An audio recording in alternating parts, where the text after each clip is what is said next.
भाई किसी ने एक बहुत सुंदर अनुभव लिखा है, तो मैं थोड़ा-सा आपके साथ शेयर करना चाहूँगा उसको। तो कि सुबह-सुबह की बात है और छत से जो दृश्य दिखा उसके बारे में है। मेरी नज़र खुले आकाश में काफ़ी देर तक अटक सी गई।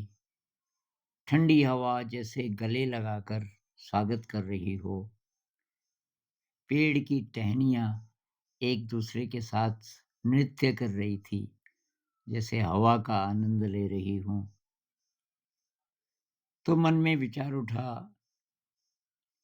इन रंग-बिरंगे पंछियों को किसने रंगा होगा? किसने उनके पंखों को इतनी बारीकी से बनाया होगा कि ये पंखों को हिलाकर आकाश में लंबी-लंबी दूरियां तय कर लेती हैं। कुछ ये पक्षी एक कतार में उड़ रहे थे। ऐसी कौन-सी इंटेलिजेंस है जो काम कर रही है कि वो एक ही कतार में अ, दूर-दूर तक उड़ती रहती हैं। एक साथ कैसे उड़ पाती हैं एक उसी पैटर्न में। और फूलों से लदे वृक्षों पर किसने रंग डाला होगा? मुझे इन सब को देखकर अपनापन क्यों महसूस हो रहा है? ऐसा विचार आया। अगर ये शरीर नहीं होता, तो क्या ये अनुभव होता? क्या ये सपने की तरह है? जवाब तो नहीं मिला, लेकिन आँखें भर आई। तो और कि अभी लिखते हुए भी, ये शब्द लिखते हुए भी मेरी आँखें फिर से भर आई हैं उस दृश्य को याद करके।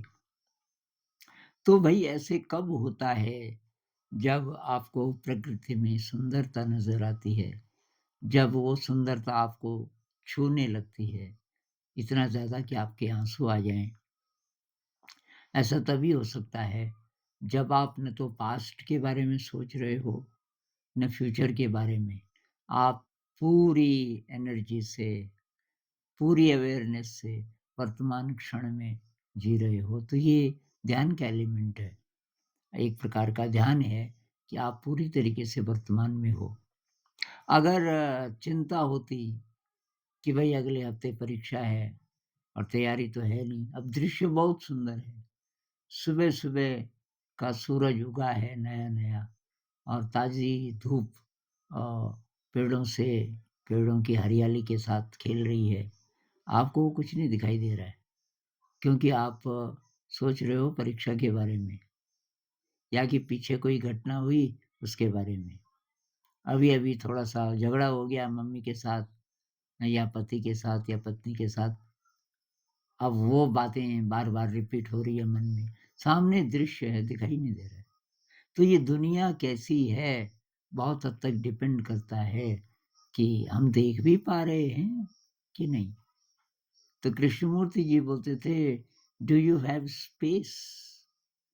Do you have space in your brain for this beauty? आपके पास जगह है पहले कि भरे हुए हो विचारों से? तो किसी ने पूछा था भाई डायरी कैसे लिखें? तो ये वर्तमान क्षण के अनुभवों को आप लिख सकते हो। ऐसे जो अनुभव हैं, अच्छे वाले अनुभव, पॉज़िटिव ही लिखना चाहिए, नेगेटिव लिख के फ़ायदा क्या है? तो ऐसे अनुभवों को आप लिख सकते हो और इन क्षणों में अहंकार नहीं होता, समय नहीं होता, केवल सतत वर्तमान होता है। नमस्कार।